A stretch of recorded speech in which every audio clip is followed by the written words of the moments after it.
Hello, everybody. Welcome to Get the Flick Out of Here on the No Year's News channel. I'm your host, Alex Pawlowski. With me, as always, is Kate Elizabeth. It's spooky season, and I broke out the new awesome shirt. That shirt rules. I love it. It was an Insta buy when I found it, and it will be the uniform for every episode of Schlocktober.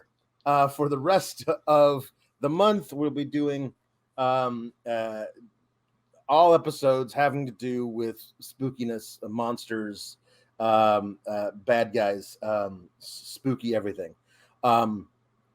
At some point, we're going to deviate, and I'm going to make Kate watch a not scary movie, and I will watch a scary movie. Yes. I'm not sure what that will be, but the not scary movie that I'm going to force you to watch is Spooky Buddies, which of course is one of the 12 or 13 sequels to Air Bud, but now it's about the puppies, and it's Halloween, and they're all dressed up, and it's cute. Why scare yourself when you can just have little dogs? Little puppies.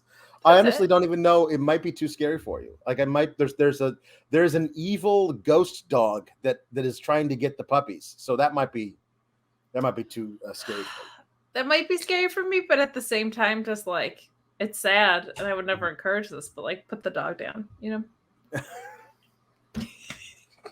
He already was. That's the thing, is he's a ghost dog. Oh, he's a ghost dog. It's not Ghost Dog: The Way of the Samurai, which is a movie we might have to watch. that is a wacky movie. It's very strange. But today we will actually have a bonus review at the end of the episode. Stick around for that, where we will review the episode of Netflix's The Floor is Lava that features 3 AEW wrestlers involved. They did not win the game show. That's the spoiler that I will give you. But so stick around for that at the end. But we're the first spooky season. You gotta say it like that. Season. The first movie in Schlocktober that we are going to review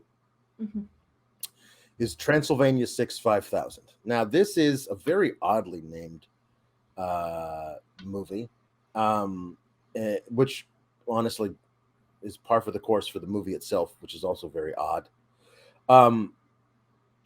Transylvania 5000 is a very lazy pun on the song Pennsylvania 5000, which was a staple in the 1940s, made popular by the Glenn Miller Orchestra.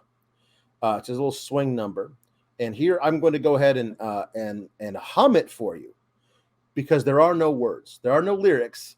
The only lyric in the entire thing is at the end of the little saxophone refrain. Everyone in the band shouts in unison, "Pennsylvania 5000." That's the only lyric in the entire thing. I wanted to sing it for you, but there are no lyrics. So I'm going to go ahead and, as Linda, I'm going to do the little refrain for you. Here we go. Do-do-do, do-do-do, do-do. Do-do-do, do-do-do, do-do. Do-do-do, do-do-do, do-do. Pennsylvania thinks 5000. Now, that's actually probably from Linda's time. Yes, because it is back in the days when there were exchanges that you had to call to get in a major city like New York.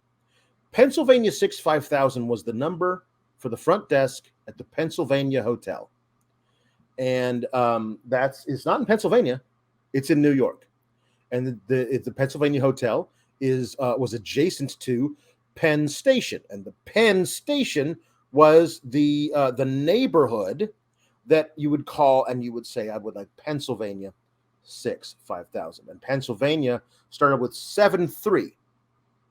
And so it was PE for Pennsylvania, was because if you look at your little things, PQRS and DEF. So it was Pennsylvania. So 73. You were really calling the number 736-5000.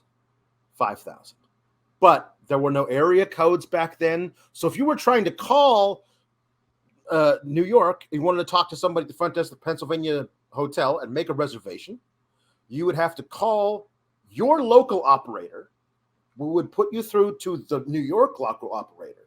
Now, you would tell your local operator, I want to call Pennsylvania 65000, and they would put them through to the thing. And then eventually, somebody at the front desk of the Pennsylvania hotel would pick up the phone, and then you would talk to them about maybe make a reservation at their hotel. So because this name was so weird, I looked into it a little bit more, and there was a series of shorts called Transylvania 65000 in the 1960s. Also seemingly very different from this movie, though. Right. Yes. The pun was so lazy that Bugs Bunny used it first. There it is. Like that. Like they're like it's a very odd thing. But here's the deal: the song was popularized in 1940, so pre-World War II for the U.S.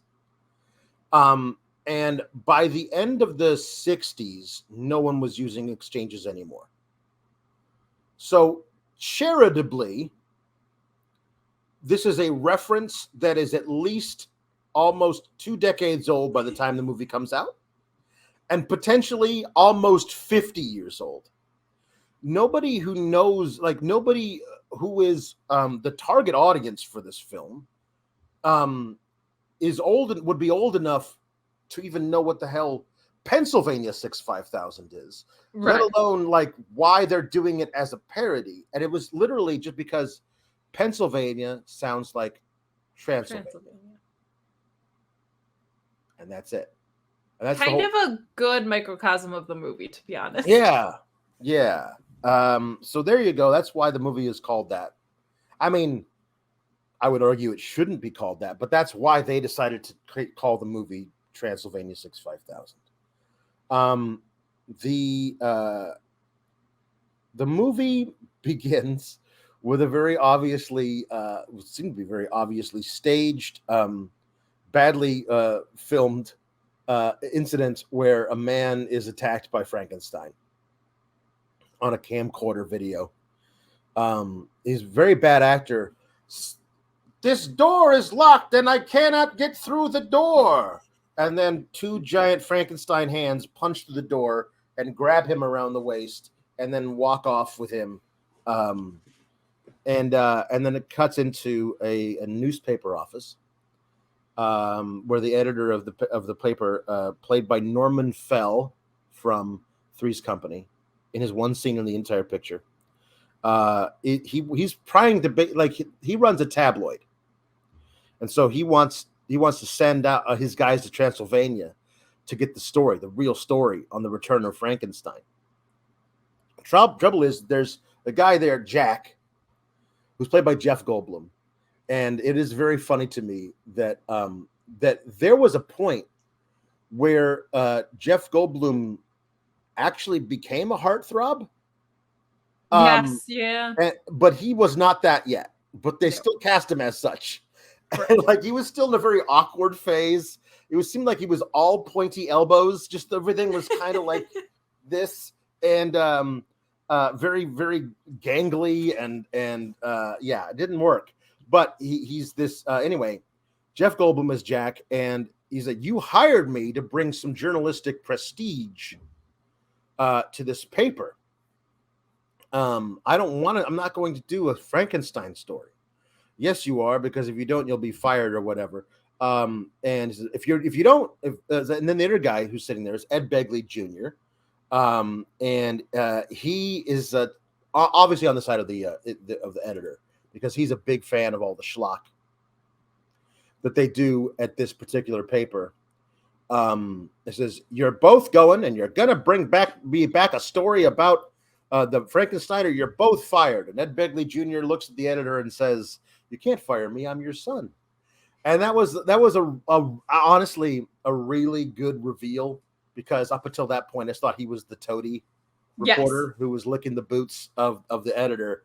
but just it was such a great way of revealing that you can't fire me, I'm your son. Anyway, so he gives them tickets, plane tickets, train tickets, bus tickets to get all the way to Transylvania, and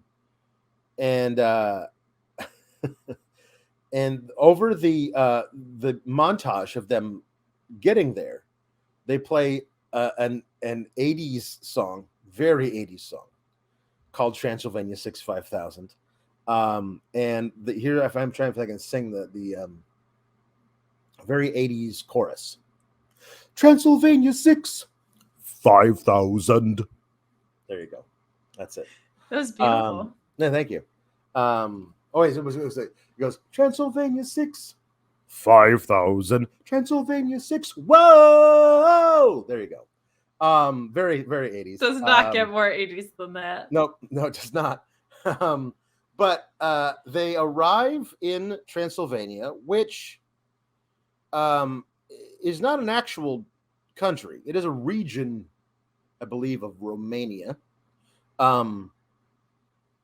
And they get off the bus in they say, well, what, this doesn't look like there's townsfolk running around screaming with torches and pitchforks. It's cute. Transylvania's cute, and I like it because it's very quaint. It's got the old world charm and vendors selling flowers in the streets. It's nice.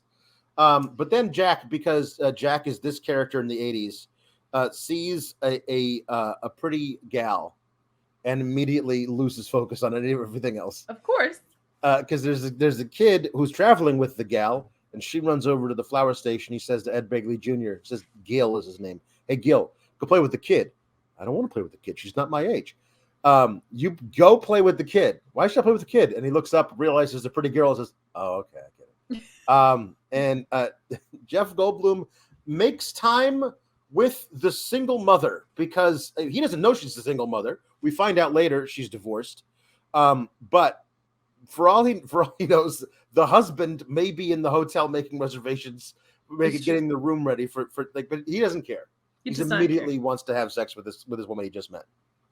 So I didn't do a ton of research around this, but I did find out that this was filmed in Yugoslavia because the guy making it had money that legally couldn't be spent outside of Yugoslavia. So it's the whole reason that Transylvania is in Yugoslavia because the creator of the film had to spend money in Yugoslavia on something extremely expensive. That's good. So there it is. Your Yugoslavian money cannot be translated into other coin. So we must make this movie in Yugoslavia. That's it. Honestly, if you told me that the producer of this film had a whole bunch of money that could not be spent anywhere outside of Yugoslavia, and that alone was the reason this film was written, produced, and made, yeah, I'd believe it. Absolutely. I'd believe it. They happen to run into the mayor of Transylvania. Is it a town or is it anyway? The mayor of the town they are in, and he is played by Jeffrey Jones, who we saw earlier in. What did we do with Jeffrey Jones in it?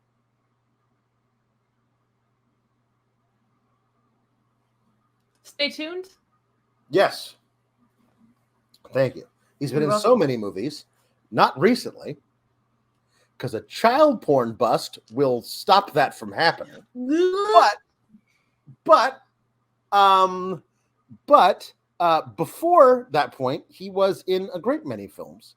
And this was prior to Ferris Bueller, prior to Beetlejuice. But he was still a very up and coming character actor, and he is the mayor of this town. And he's got a wonderful, vaguely Eastern European accent. Hello, yes, of course. Welcome to my town. I am Jamea. My name is Mayor Lepescu. And he's a very affable fellow. And he says we have a wine festival that's starting tomorrow night. You have a wonderful time to come here. There's a point where I think Ed Begley Jr. just wants to start looking for Frankenstein because that's why they're there anyway. Jack has no interest, none. He just wants to make it with the lady that he just met. Yeah, and I think he doesn't really believe that Frankenstein's monster is. No, of course, but so why is he even going to bother? The reason that he was coming here is because if he doesn't, he's going to get fired. Right. He was going to I think he says at some point he's going to do a story that's going to debunk the whole thing, but he's not even interested in doing that anymore. No, there's a pretty girl. Yeah, pretty girl. Who honestly is a bit of a wit. Yes. And she's very clever.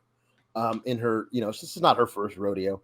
But he's like, I was going to come back and talk to you in the bus because he gets off the bus as well. And it's like, but you were too bashful. Exactly. But now that I'm speaking to you, I feel with a lot more confidence. That's good. You'll be able to deal with rejection. And I was like, she should have just walked away. That should have been it. That should have been that whole arc. Yep. If she had done that, she would have saved herself a lot of trouble. Anyway, we find out that she's just trying to go somewhere where her ex-husband can't find her, which is how she wound up in Transylvania. And I'm like, there's got to be other places you could have gone.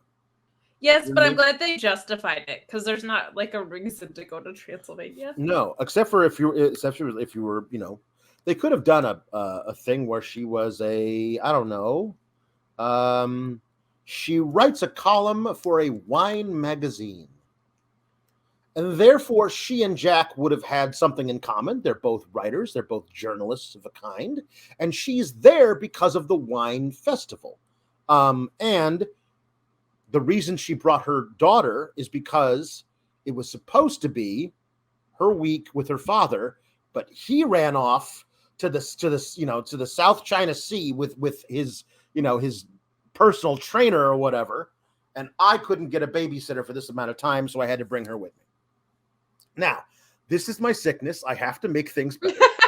But to me, it always felt weird that she just happened to be there. I would have liked if there was a reason for her to have been there, completely separate from why Jack was there. But you've already said there's going to be a big wine festival that is supposedly famous the continent over, says the mayor. So enforce that by having her be there for said wine festival. Anyway. When Ed Begley Jr. starts asking around about Frankenstein, everybody in the entire, it's like, oh, Frankenstein. So then they say, hey, have you seen Frankenstein? Frankenstein? This guy's looking for Frankenstein. I'm pretty sure the entire town is laughing at him. And by extension, everyone's laughing at Jack as well, and Jack's very upset about this. Of course. So they start trying to do some kind of reconnaissance, trying to figure out what's the deal with this. Here's the deal. This is where it starts to become very evident. Here's what I figured out about this movie. It is a straight comedy with parody sensibilities. And that doesn't really work. No. It is a parody of all these old monster movies, of all the characters in said monster movies. And and while also just trying to be a story about two journalists trying to gather information on a project. And it's not you can't do really both things. But like the whole trope of there's two guys here. One guy's a bumbling idiot. The other guy's an absolute horn dog. And that's very 80s. And the horn dog is just trying to make time with a lady. You know how we all do. But that doesn't quite work if everything else is it's trying very hard to be some kind of weird spiritual sequel to Young Frankenstein, young Frankenstein, not Frankenstein. But it's not working. To the point where, because I didn't really pay attention to this, and for some reason I skipped that Young Frankenstein was in the 70s and not the 80s. But like I thought this was before that, and I thought this was a Mel Brooks film because it felt so much. It was trying so hard to be Mel Brooks that I thought this was literally Mel Brooks before he like came into his own or something. Like legitimately. But this came after Young Frankenstein was significantly worse and was like 15 years later. Yep. But that's how much of a on its face parody it was trying to be. And to your point, that doesn't work when you're also trying to tell a clear story at the same time. Right. At some point, I guess a note. Oh, this is what they do. This I forget about this. How can I forget about this? They're staying at a hotel, which is a converted old castle. And Ed Begley Jr. walks up to it as though it's haunted, and they've got a big "We accept American Express and Diners Club" stickers on the door. And so they go in, and they knock on the door, and they are greeted by Michael Richards, of course, from Seinfeld, but also UHF, which we reviewed before. This is prior to UHF. Was he Stay Tuned also for a cameo? No. He was in UHF. That was the one Michael Richards thing we got.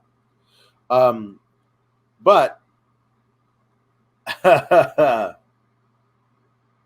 he's playing the same character from UHF, just Eastern European. Yes, truly. Instead of a janitor, he's a butler, but he's obsessed with not mops, but or moppelgangers, but he's obsessed with how do I say this? He's obsessed with comedy, like bad vaudevillian comedy. Like he answers the door with a ventriloquist doll. Well, I don't know what the hell you would call it. I mean, it's a little baby doll, but he's got a mustache on it and weird hair and a tuxedo. At some point, he's got googly eyes, like with the googly eye glasses, and he's got a fake hand that gets pulled off of him when somebody shakes his hand or whatever. Fake leg. It's real. It has no bearing on anything else in the movie. Not even a little bit. There's no reason for it to be that you could have even taken out the entire character and just there's another servant who works there whose name is Radu. And you could have just given all of his shit to Radu. But you invented a character for Michael Richards to play, which is absolutely insane. And some of the gags are funny, but they don't add anything to the plot, or he doesn't have a fleshed out character. And they're not that funny. They're not that funny, but it's like, worth keeping them. It's a lot of pratfalls because he's training for Kramer. But yeah, no, it's not really a reason for him to be there at all. Anyway, they finally get inside and they realize that the guy who owns the hotel is also the mayor Lepescu. And they also meet Radu, and Radu's wife, played by Carol Kane, who is this weird masochistic character who, like, Radu hates her so much, and she loves him so much, and she's Carol Kane's a friggin' a magician. With some of the stuff that in the 80s asked her to make work, and then she did, because some of the stuff here is like doesn't make any sense, but she's just so damned cute. She really is. She's so charming. And you're right, because I even watching this thought, I was like, on the script, how someone even thought to write this is so dumb, but the way she brings it to life makes it good and passable in ways that it should not be. Like this written and brought to life by other people would probably be very bad, but she's so easy to fall in love with. Like she's so much fun. Um, uh, Radu cannot stop calling everybody master. And so he's obviously the Igor parallel. Yes. But he's just the guy who's in the head of the kitchen and one of the butlers in this hotel. And his wife is the maid. And I can't remember her name, but anyway, all their scenes are her annoying him very sweetly and him being disgusted by her very existence. I don't know. We realize, I think I realized later, the psychology of it is that he is obsessed with being subservient to other people and cannot stand when someone else is subservient to him. To him, yeah.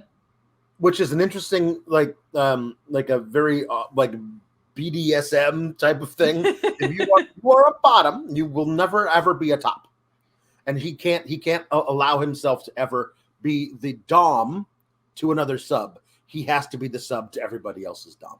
To the point where he can't even say anybody's name outside of Master, which we see later, but it's funny, where I'd be like, say the name Gil. You can call me Gil, not Master. And he'll be like, like he can't actually physically say it. It's really, that part was fun. Master. So, when they're staying in this hotel, right? And Jack gets a note delivered to him by Theos, who is Michael Richards. Oh, I should also say there is a phone there's a phone in the main hall that is shaped like a monster of some kind. And when it rings doot doot doot doot doot doot doot. And every time it rings, Theos dances over to pick it up for no reason. And when he picks it up, he says, Transylvania 6 5000, as though that he's answering, like, you know, the Pescu residents. And so there you go. There's the connection, I guess. A notice delivered by the thread, I would say, is that connection.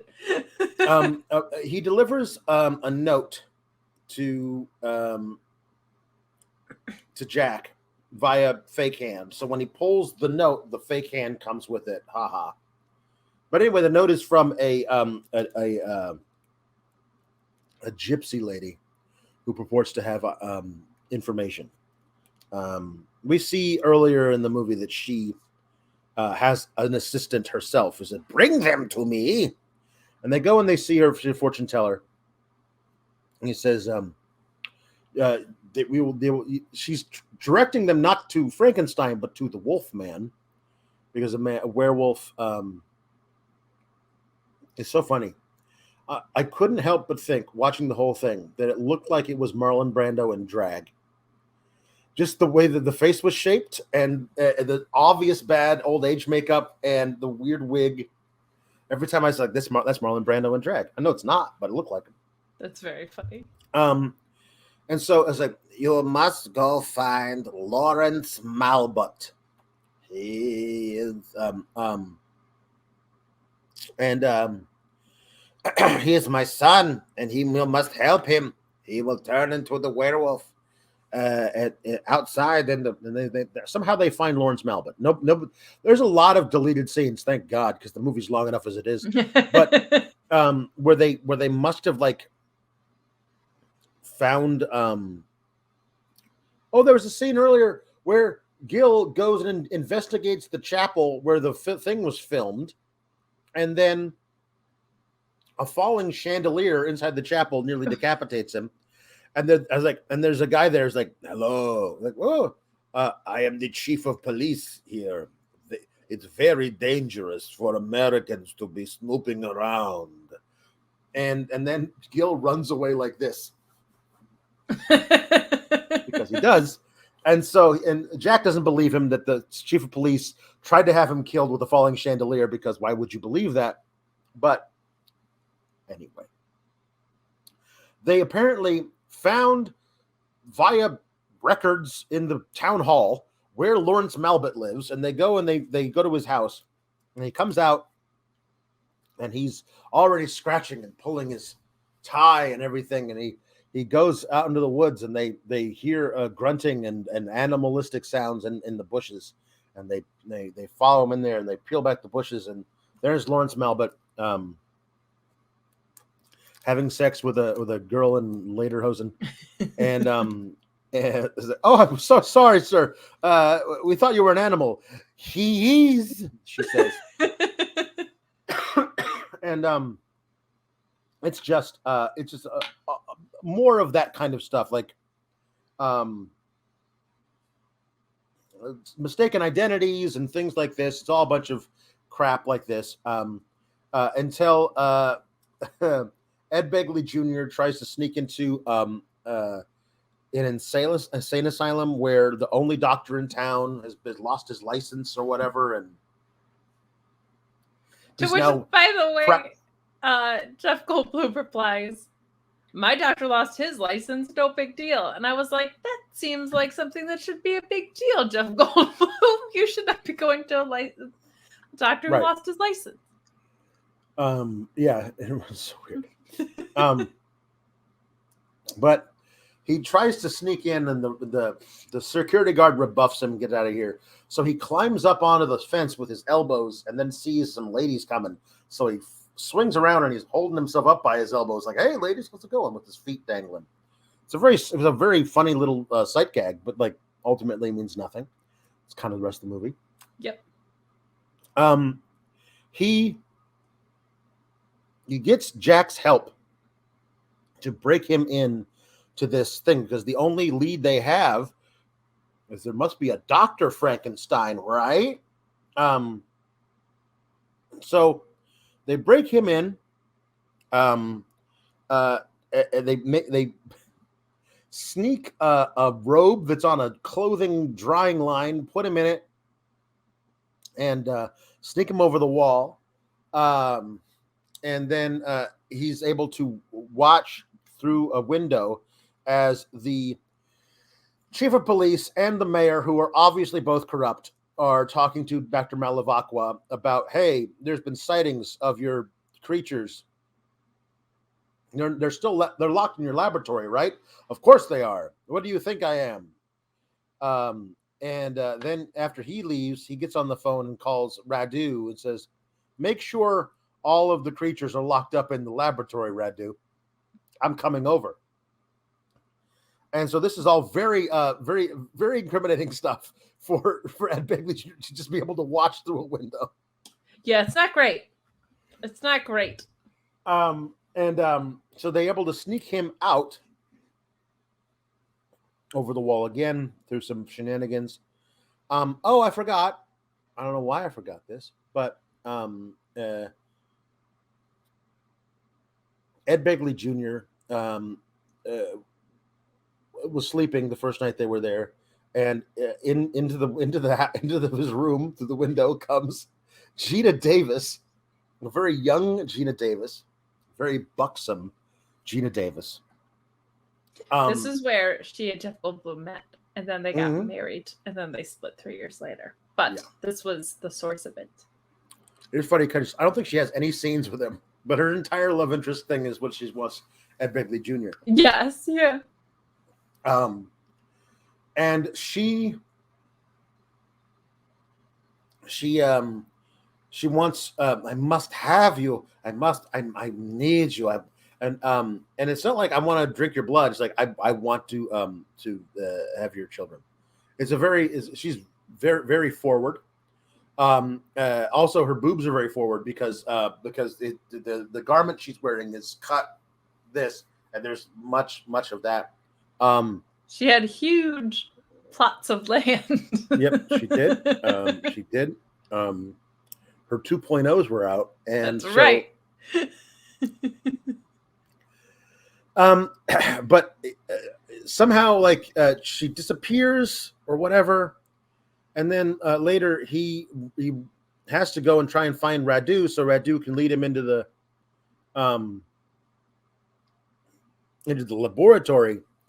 But when he gets led into a room with no exits, and he can't find a way out, and then that's where he's accosted a second time by Gina Davis, who again just wants to have sex with him. And he for some reason needs her to get off of him, so he knocks on the floor. He's sitting in a chair. Oh, there must be somebody at the door, and he walks over to the door, knowing there's nobody there, and then he turns around and she's gone. He's like, "Oh, come on!" Like, well, what were you trying to do there? What was the point then of getting her? I don't know. Anyway, this is leads into some. I think honestly, some of the most fun in the entire thing, which is Dr. Malavakwa was a very reasonable person. He comes and he finds Radu, says, they're gone. This is not good. We have to find all these people so that they can come back, so they're not scaring people, because we don't want that. But as soon as he crosses the threshold into his lab, it's a Dr. Jekyll and Mr. Hyde thing, where he becomes a mad scientist just because he's in the lab. He grabs his hair and makes his hair all crazy, and he goes, and he goes nuts, and he becomes where he is very complimentary and nice to his servants, Radu and Radu's wife. As soon as he crosses the threshold, he becomes just a horrible person. And he's you lowlifes, go find me the people who have escaped, because Odette is gone, and he doesn't like that. And Hunyadi is the last name of this person who he's turned into a Frankenstein. Like, oh, but your favorite is still here. So, my favorite's still here. So he goes, opens a coffin, and inside is a mummy. The mummy is alive. And looking at him, but will not move out of the thing. Says, "Hey, does this hurt?" And she nods. Well, the mummy nods. Spoiler alert. Pokes it again. The mummy nods every time. She's like, "Oh, good. Everything hurts." It's just a very odd, all this thing. Now, this is around the time, I think. Oh, here was the point. Jack got the single mom to, I guess, leave her 5-year-old daughter alone in the hotel room and come downstairs to have dinner with him in the restaurant in the hotel. And she asks, this is where she divulges the whole thing about the ex-husband, and she asks, what brings you to Transylvania? He says, well, I'm a journalist. I'm here to do a story. Well, what story are you doing? Well, I mean, it's a sore subject for me, but I'm here looking for Frankenstein. And she just bolts out of the restaurant. Anyway, did you find it at all odd how Elizabeth, the paramour of Jack, finds out that he's there to do a story on Frankenstein and then just bolts out of the restaurant immediately, but the next time we see them together, it's fine? Yeah, what happened? Because she made fun of him, left, and there's no reconciliation that we see. But it's like, it's all good. Totally fine. Totally fine. Having a clue. But they're having a picnic in the park, forest, field, meadow, I don't know. And Ed Begley Jr. runs up and says, "Hey, there's all kinds of shenanigans going on at the castle." And so they have to go look for the kid who's run off, because she says at one point, like, "Listen, Jack, you stay here and talk to Gil. I'm going to go make sure that my daughter, Laura, who again is 5 years old and in a foreign country where she does not speak the language, I'm going to make sure she hasn't wandered off too far." And spoiler alert, she wandered off too far in the middle of the friggin' forest.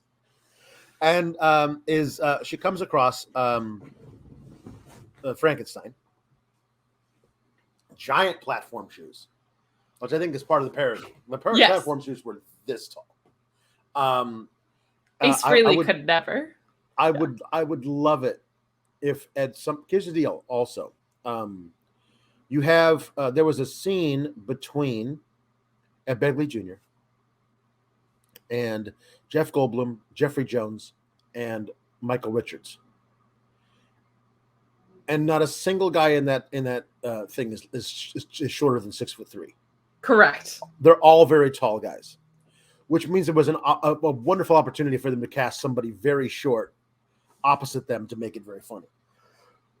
I also thought it would be great if somehow along the way Frankenstein had to get rid of his shoes and was like a foot shorter than all the other guys in the cast. That would have been so good. But what do? I try and I think things are bad, so I make things better. Listen.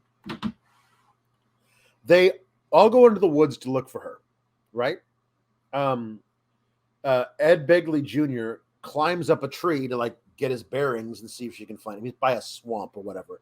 And as he climbs back down the tree, the trunk of the tree, he comes face to face with Frankenstein, who apparently was leaning up against the tree, standing underneath him for some reason. And he freaks out and he backs into the swamp, and a hand reaches up from the swamp to grab his testicles. And so he screams again and runs away again.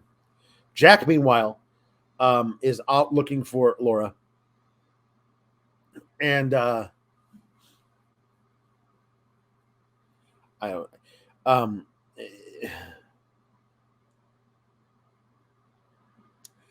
don't even know what to say about this.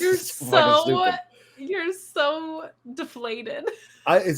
Jack, meanwhile, finds a bush that, again, is shaking like the bush before with Lawrence Malbut. Right. The same animalistic grunts are coming from within the bush, so he assumes it's Lawrence Malbut out there with another lederhosen girl having sex with her. And then out jumps an actual wolfman. Fully frothed and fully furry. But it's daytime. So that's odd.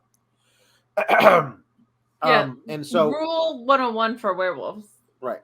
He runs away and he comes into he finds Ed Begley Jr., who's able to get the wolfman away from beating up Jack by jumping onto his back and getting a piggyback ride out of the forest. Yes. They can't find the little girl. Elizabeth has been sent to go try and get the cops. Right? And they whatever. So it's so fun. Jack, apparently he gets arrested. What did they get arrested for?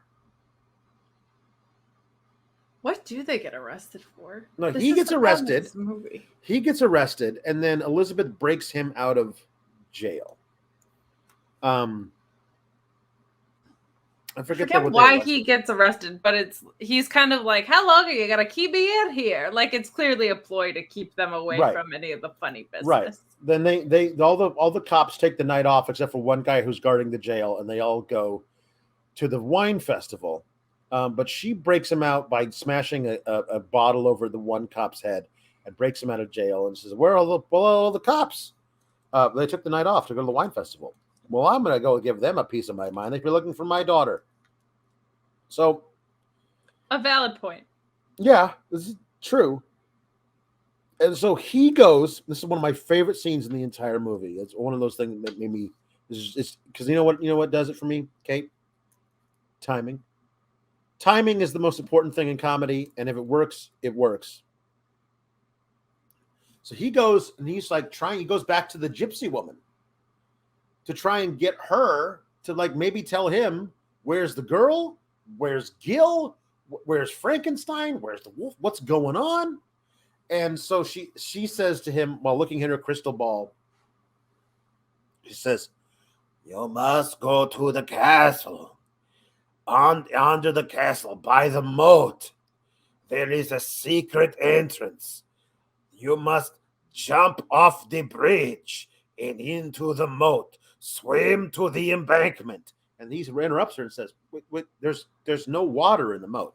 Then don't jump off. Just walk down and walk into the door. And just the way that she does, like, you must jump off. There's no water. Then don't jump off. Like, it's just so funny. Very flexible, spooky instructions for sure. Yes, yeah, but also very practical. Yes, like, yes. If there is no water, then don't jump off. Don't jump. Bad idea. But I love that her instructions were an old instructions for when the moat still had water. Yes. But so he's able to get into the thing, and he meets Bevilacqua, and they have Malavacqua, whatever. They have a fight, which gets him out of the laboratory. And as soon as he does, he becomes, oh, hello, how are you? What's going on here?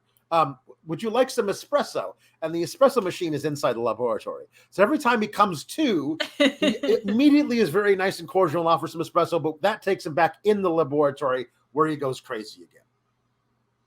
So there's whatever. Odette is there, and she breaks out Gil or whatever. There's all this stuff. Meanwhile, they've sent out Radu and his wife to go find Hunyadi at the old stables. Hunyadi has taken the girl there for no other reason than to play poker with her. Just weird. They're playing 5-card draw, and he deals her a full house. And that's the way that the hand ends. And then Radu shows up, and they try to chloroform him, but that doesn't work. It's a lot of very haphazard slapstick stuff that happens in this thing. They're able to finally knock him out and put him in a cart that gets drawn out of there by a riding lawnmower, but the cart gets stuck. Whatever. So all of the evidence in this film for what's going on winds up at the wine festival where Jack Harrison is trying. That's what happens. That's what happens. Hunyadi ends up taking the girl, right? Yes, carrying her for a while. She's riding on his shoulders. They have to walk a long way from the castle to because they went up back at the castle after the cart thing. They have to walk all the way to the wine festival. I don't know why, but they do. And for a while, she's riding on his shoulders. Then he's carrying her, and she's like, I feel sleepy. And then by the time he gets there, she's so asleep that she looks like she's dead, dangling in his arms, which I thought was a very clever way to make everybody think that that he has murdered her. But he drops her at the feet of her mother, who is there getting arrested herself for being a nuisance at the wine festival. Anyway, so she comes to, says, Mommy, oh, good, you saved my daughter, thank you. But all the people there are like, oh, no, it's Frankenstein, we have to burn him at the stake. So they chain him to a bunch of statues, and they put a bunch of kindling at his feet, they're going to burn him. So that's when Jack and Gil show up, and Jack tries to explain everything with the help of Malavacqua, who, as it turns out, is actually a very benevolent doctor when he's not in his laboratory. Right. And he's like, this is Kurt Hunyadi. He's your neighbor. Remember how he had that horrible accident and he was paralyzed? I fixed him. I was able, now he can walk again. We can't speak yet, but we're working on that. All this kind of, like, oh, that was very nice. They're able to explain all these things. There's a scientific explanation for this. There's always the person in the horror movie who says, listen, the ghosts aren't real. There has to be a real explanation for this. And so that was them giving the real explanation for all of it. But I also did love the town is like with fire, full pitchforks. Yeah. And Jeff Goldblum is trying to explain everything. And Gil is Ed Begley Jr.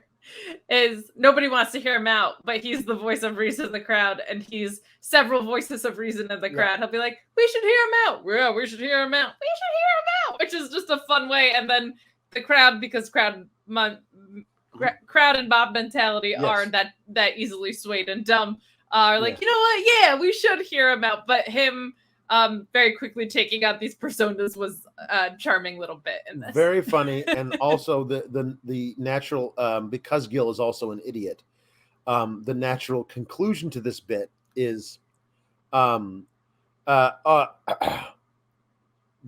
chief of police, of course, who's also corrupt, is and does not want the truth to come out, is acting as the prosecuting attorney in this whole thing with between him and Goldblum.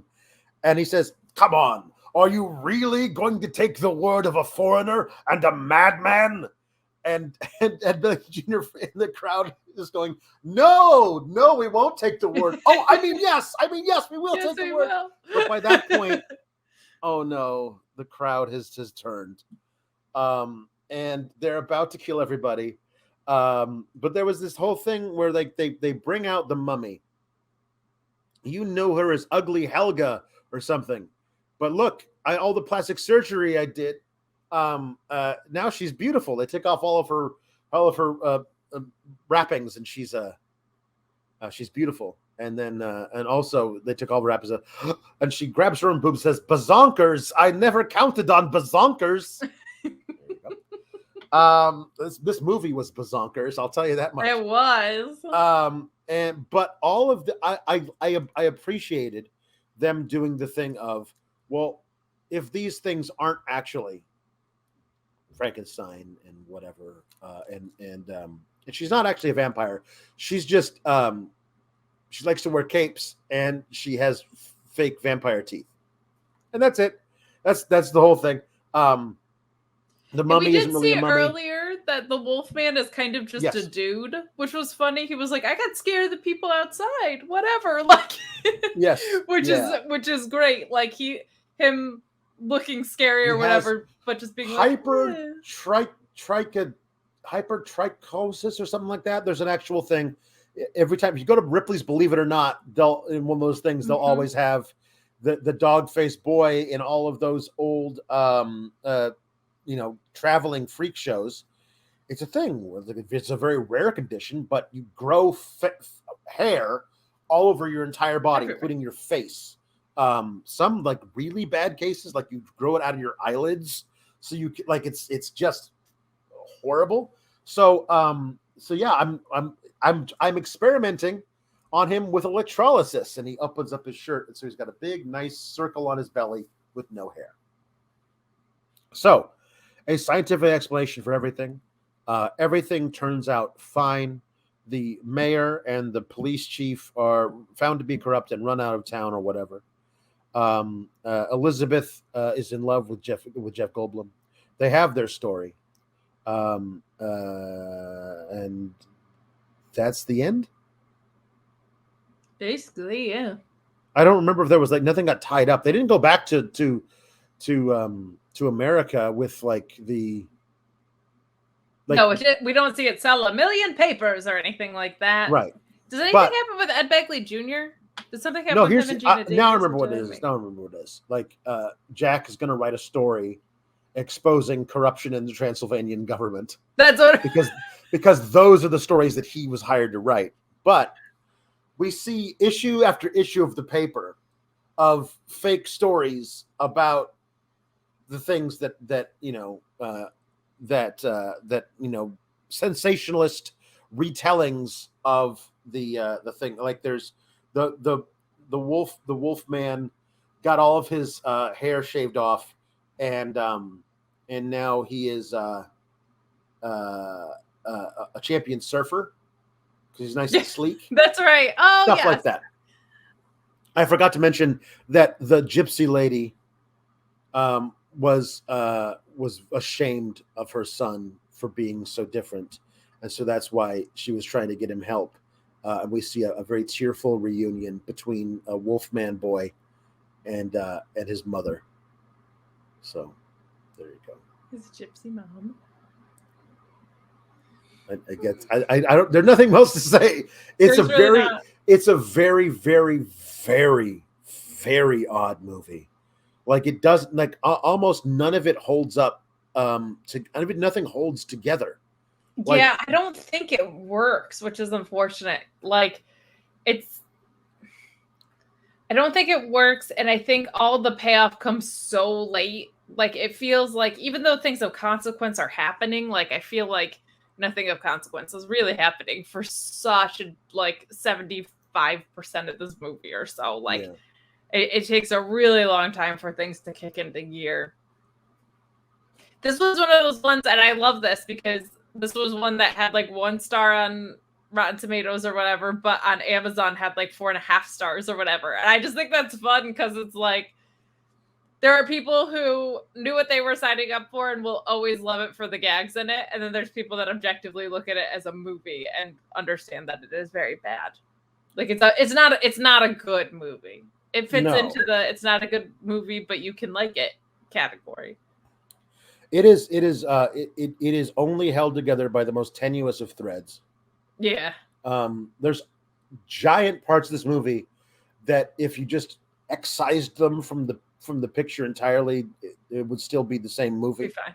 Yeah. Which is not great because that means you have extraneous bullshit in your film. Yes. And a lot of it. A lot of it.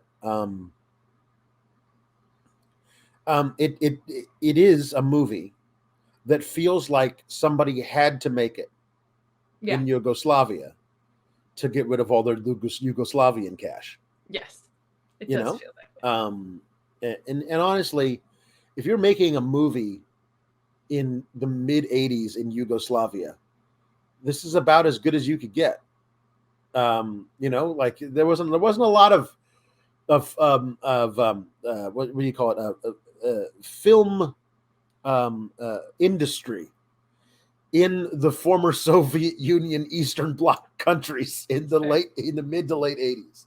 There wasn't a lot of that still left over. So it's also hurt by the fact that its predecessors and a lot of the other things that were coming out at the same time are just done better. Like Young Frankenstein is legendary, and this does feel like it was trying to be some sort of sequel or next door to it. And it's just not. And even the type of humor of that Mel Brooks, or if you want to go into Airplane, or even some of the other things that we reviewed on here before, because it's just trying to do way too much in the vein of telling a straight story, like you said, and being a parody, it just is so compromised because it's just trying to accomplish two separate things at the same time. It doesn't work. But very fun to see a very young Jeff Goldblum setting up his spooky career here with a different spooky idea. And Michael Richards, of course. And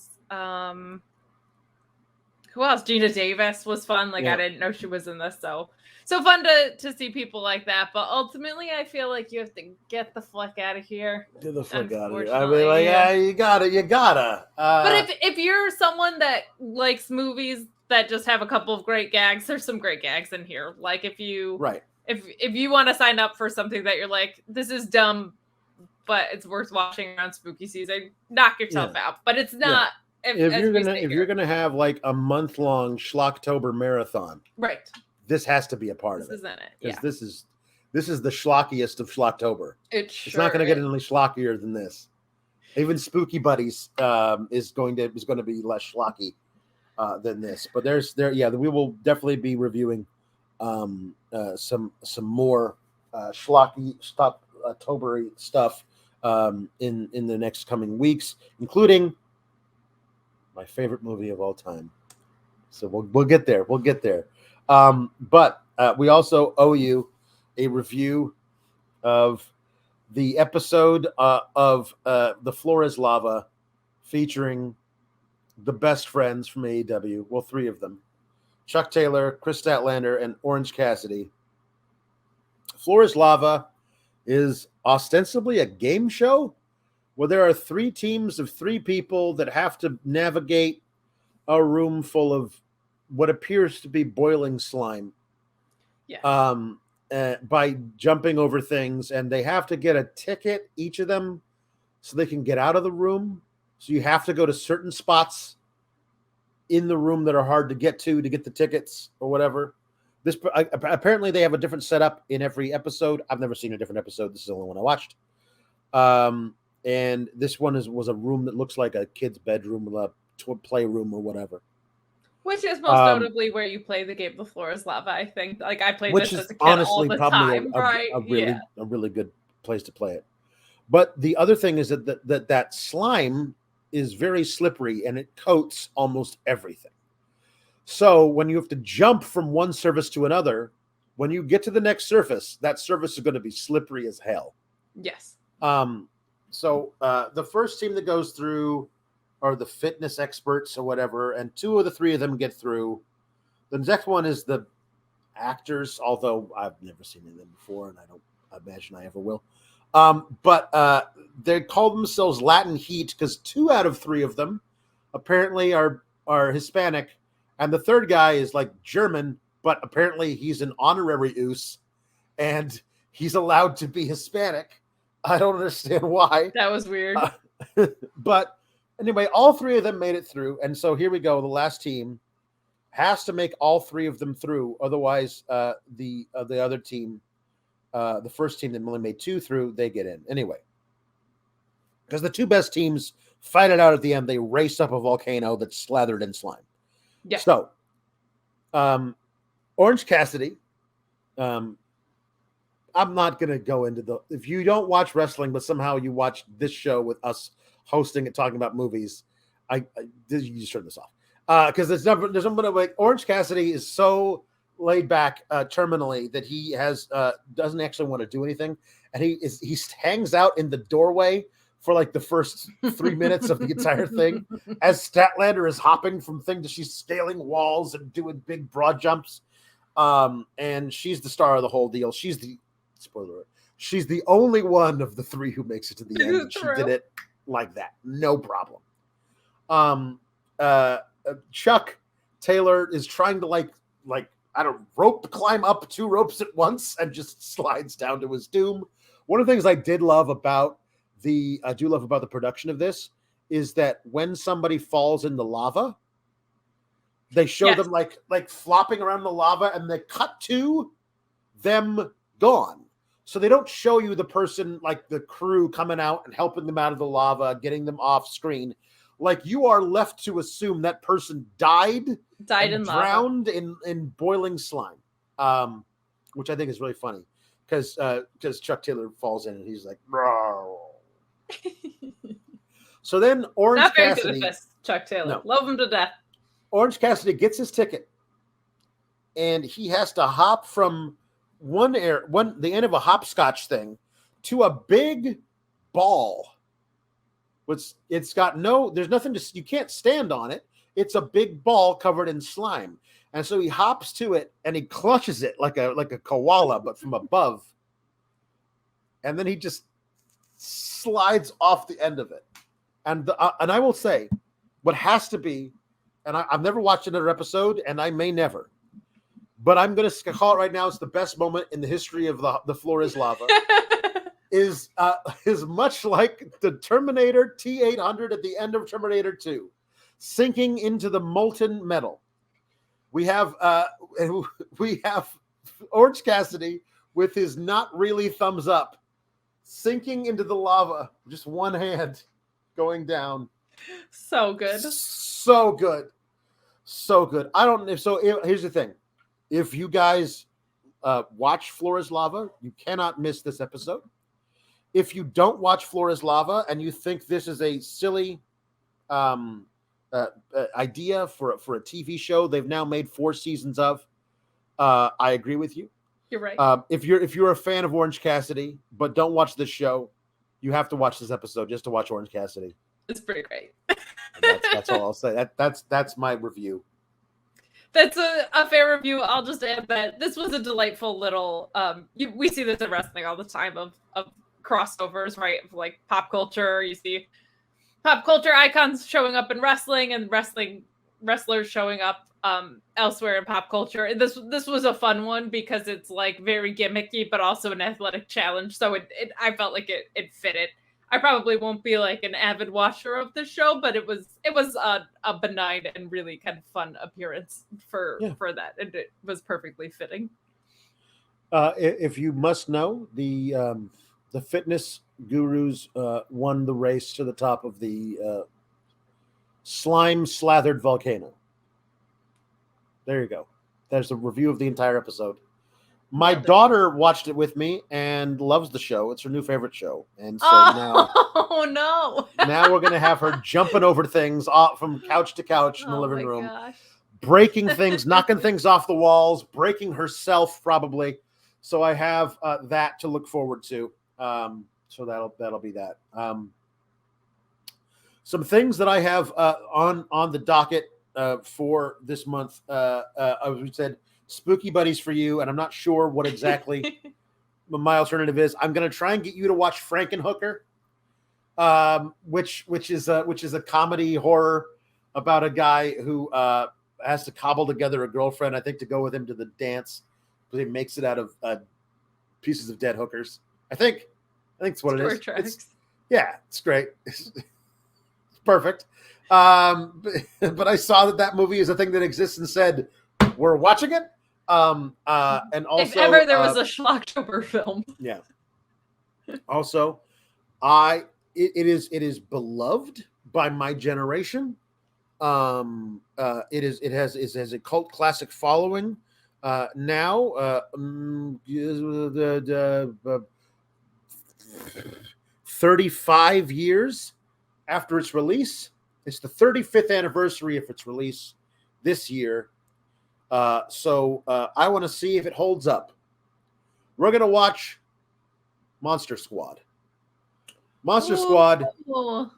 Does the Wolfman indeed have nards? An in-depth report, an investigative journalism piece by us here on Get the Flick Out of Here.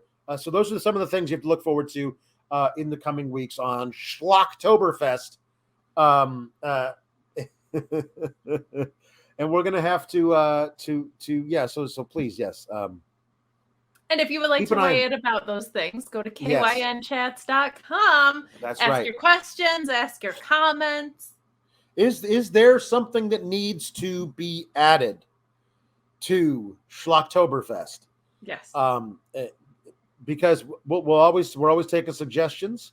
Remember, after Schlocktoberfest comes, oh my dear God, November, and then waiting for my own Deathcember. So like, there's going to be all kinds of fun things that we're going to have to talk about going forward. Deathcember is pretty much well spoken for because that's just going to be Kate making me watch Hallmark movies for a month, and nobody wants that. At least well me. I do. But until then, guys, thank you so much for watching. Really appreciate it. Please leave a like on the video. That helps us out a lot. And we'll have to figure out later.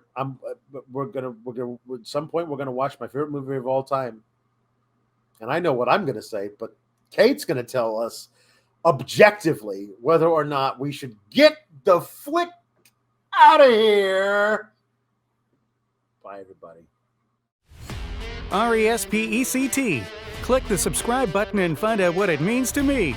Nah, that doesn't have a ring to it. But if you like videos about real news stories that are funny, stupid, or weird, subscribe now.